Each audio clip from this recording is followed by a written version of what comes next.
Students, हम operation amplifier को discuss कर रहे थे। तो ऑपरेशन एम्पलीफायर में सबसे पहले हमने उसके इंट्रोडक्शन को देखा, फिर नेक्स्ट टॉपिक हमने देखा ऑपरेशन एम्पलीफायर को एज अ इन्वर्टिंग। नेक्स्ट कल जो हमने डिस्कस किया था वो था हमारे पास operation amplifier as a non inverting. आज फर्दर उसकी कुछ एप्लीकेशंस हैं जिसमें है operation amplifier as a differentiator. Operation amplifier as a differentiator किस तरीके से काम करेगा। सो नेक्स्ट आर्टिकल है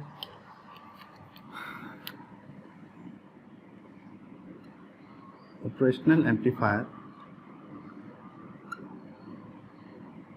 as differentiator।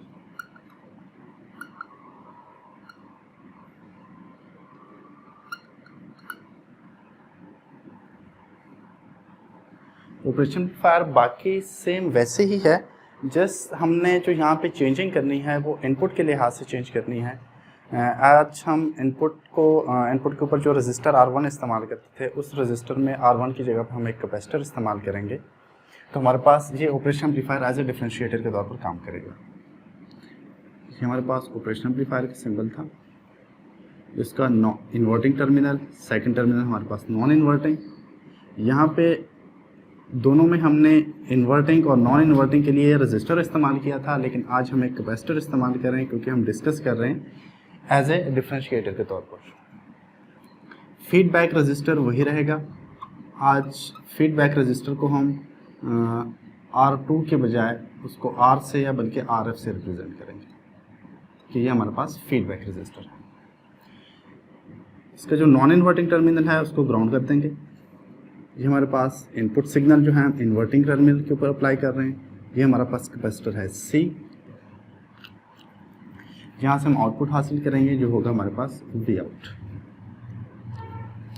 ये सर्किट सेम वैसे ही है जैसे हमारे पास इन्वर्टिंग ऑपरेशन एम्पलीफायर था। यहाँ पे हमने रजिस्टर इस्तेमाल किया था R1, आज उस रजिस्टर को हमने रिप्लेस कर दिया एक कैपेसिटर के साथ। इनपुट जो है वो इन्वर्टिंग टर्मिनल के ऊपर अप्लाई कर रहे हैं। इट मीन जो हम फीडबैक ले रहे हैं वो नेगेटिव फीडबैक है। इसका भी हमने गेन फाइंड करना है। इस पोजीशन से जो करंट फ्लो करेगा वो होगा हमारे पास करंट I1। यहाँ से जो फीडबैक करंट आएगा वो होगा हमारे पास करंट I2। इन दोनों के दरमियान पोटेंशियल का डिफरेंस भी हम कर सकते हैं, या वैसे जिसको हमने V का नाम दिया था कि इस पोजीशन के ऊपर जो पोटेंशियल होगा वो होगा V। और चूँकि non inverting terminal zero potential पे है या ग्राउंड है, इट मीन ये जो हमारे पास म्यूचुअल पॉइंट था वो भी ज़ीरो पोटेंशियल पे होगा।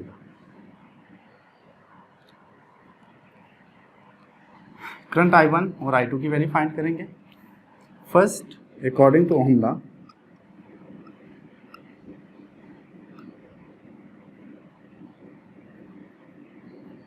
ओहम्स लॉ के अकॉर्डिंग हमने पढ़ा था कि V जो है वो इक्वल होता है I R के। यहाँ से अगर हम I की वैल्यू फाइंड करना चाहें तो I हमारे पास बन जाएगा V ओवर R। इस पोजीशन पे कैपेसिटर लगा है और इस पोजीशन पे रेजिस्टर है। इट मीन इसको हम एज ए कैपेसिटेंस के तौर पर कैपेसिटेंस की फॉर्म में सॉल्व करेंगे और इसको हम जनरली करंट की फॉर्म में सॉल्व कर सकते हैं। अगर मैं I1 की वैल्यू फाइंड करना चाहूँ, I1 equal to current, generally अगर हम करंट की डेफिनेशन को देखें तो करंट हमारे पास होता है dq डिवाइड बाय dt के equal, rate of change of charge. क्योंकि ये कैपेसिटर है, इनपुट के ऊपर हम सिग्नल जब अप्लाई करेंगे तो हमारे पास ये सिग्नल होगा, कैपेसिटर स्लोली चार्ज होगा और दोबारा डिस्चार्ज होना शुरू हो जाएगा।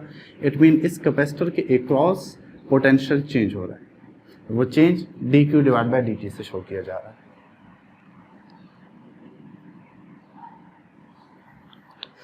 चार्ज हमने कैपेसिटेंस की डेफिनेशन पढ़ी थी, Q इक्वल टू CV। इस इक्वेशन को फर्स्ट का नाम दे दें, तो इसको पुट कर दें, पुट इन वन इक्वेशन, तो हमारे पास इक्वेशन बन जाएगी I1 equal to DCV divide by dt, ये हमारे पास इक्वेशन बन जाएगी। अब यहाँ पे अगर आप देखें v कौन सा पोटेंशियल है, v एक्चुअली हमारे पास v इन वाला पोटेंशियल है जो यहाँ से प्रोवाइड किया जा रहा है, तो इसको मैं सिंपल v नहीं लिखूंगा बल्कि ये हमारे पास बन जाएगा vn। c क्योंकि कांस्टेंट है, कैपेसिटेंस कांस्टेंट होती है, हर कैपेसिटर की एक स्पेसिफिक कैपेसिटेंस होती है, वो कभी चेंज नहीं होती। हम वेरिएबल कैपेसिटर की बात नहीं कर रहे, एक जनरल जो कि हमारे पास पैरेलल प्लेट कैपेसिटर है जिसकी कैपेसिटेंस कांस्टेंट है, फिक्स है, तो C हमारे पास कांस्टेंट है, C को हमने बाहर ले लिया, बाकी हमारे पास बचा d by dt of Vn। अगर हम इस टोटल इक्वेशन को सॉल्व करें जिस तरह हमने पहले सॉल्व किया था इन्वर्टिंग के लिए और नॉन इन्वर्टिंग के लिए, तो हमारे पास इक्वेशन बनेगी I1 equal to C d divide by dt Vn minus V, as V का पोटेंशियल ज़ीरो है क्योंकि ये वर्चुअल पॉइंट है, वर्चुअल पॉइंट जो है वो जीरो पोटेंशियल के ऊपर है क्योंकि नॉन इन्वर्टिंग टर्मिनल ग्राउंड पे है, यहाँ पे पोटेंशियल जीरो है तो डेफिनेटली बात है यहाँ पे भी पोटेंशियल जीरो ही होगा। तो इस V की जगह पे जीरो पुट कर दें तो I1 की इक्वेशन हमारे पास फाइंड होगी I1 is equal to C d divide by dt of Vn। तो ये सिंप्लीफाई हमने इसको कर लिया I1 को। सिमिलरली हम I2 की वैल्यू फाइंड करेंगे। I2 इक्वल टू इस वर्चुअल पॉइंट से चलना शुरू करेंगे, यहाँ पे पोटेंशियल है V माइनस आउटपुट को पोटेंशियल है V आउट और रेजिस्टेंस किसके क्रॉस कर रहे हैं RF के cross divide by RF as V equal to zero. So I2 की वैल्यू फाइंड हो जाएगी I2 equal to minus V out divide by RF, क्योंकि ये एक सीरीज पाथ बनता है। सो सीरीज पाथ के अंदर इन सीरीज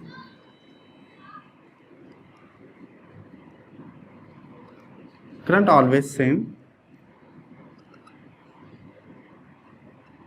तो करंट सेम होने की वजह से हम लिख सकते हैं कि I1 equal to I2। I1 की वैल्यू जो कि हमने यहाँ पे फाइंड आउट की है वो यहाँ पे पुट कर दें और I2 की वैल्यू जो कि हमने यहाँ से फाइंड की है वो यहाँ पे पुट कर दें। सो I1 की जगह पे हम पुट करेंगे C d divide by dt of Vn equal to I2 की जगह पे minus V out divide by RF। हमें V आउट की वैल्यू चाहिए, ये डिवाइड हो रहा है, इधर आके मल्टीप्लाई हो जाएगा, तो इक्वेशन हमारे पास कुछ यूँ बन जाएगी RF C d divide by dt of Vn equal to minus V out. यहाँ से हमने V आउट की वैल्यू फाइंड कर ली, V out is equal to RF C d divide by dt of Vn। Negative sign भी इसी के साथ दूसरी साइड पे ले जाएं तो हमारे पास इक्वेशन कुछ यूँ बन जाएगी V out equal to minus RF C d by dt of Vn। और चूँकि एक फिक्स्ड रेजिस्टर है इट मीन इसकी वैल्यू भी चेंज नहीं हो सकती, एक पैरेलल प्लेट कैपेसिटर है ये भी फिक्स्ड कैपेसिटर है, इट मीन R और C RF और C दोनों जो हैं वो एज ए कांस्टेंट के तौर पर इस्तेमाल हो रहे हैं। So if RF C equal to 1, अगर इसको हम 1 के इक्वल पुट कर दें मीन दोनों कांस्टेंट हैं तो उस सूरत में हमारे पास V आउट आएगा, V out is equal to minus d by dt of Vn। So ये हमारे पास एक डिफरेंशिएटर का आउटपुट हासिल होता है। तो ये डिफरेंशिएटर के आउटपुट किस चीज़ के इक्वल है, negative of rate of change of time of input voltage, mean output voltage जो है। So the output voltage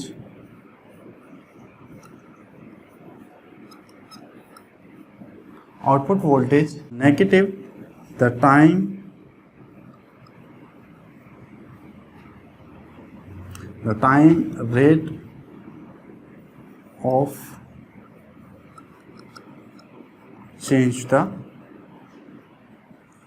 input voltage. So ये हमारे पास एक डिफरेंशिएटर की इक्वेशन थी कि जो हमारे पास आउटपुट हासिल हो रही है वो इनपुट का negative time of rate of change के ऊपर डिपेंड करता है। Thank you.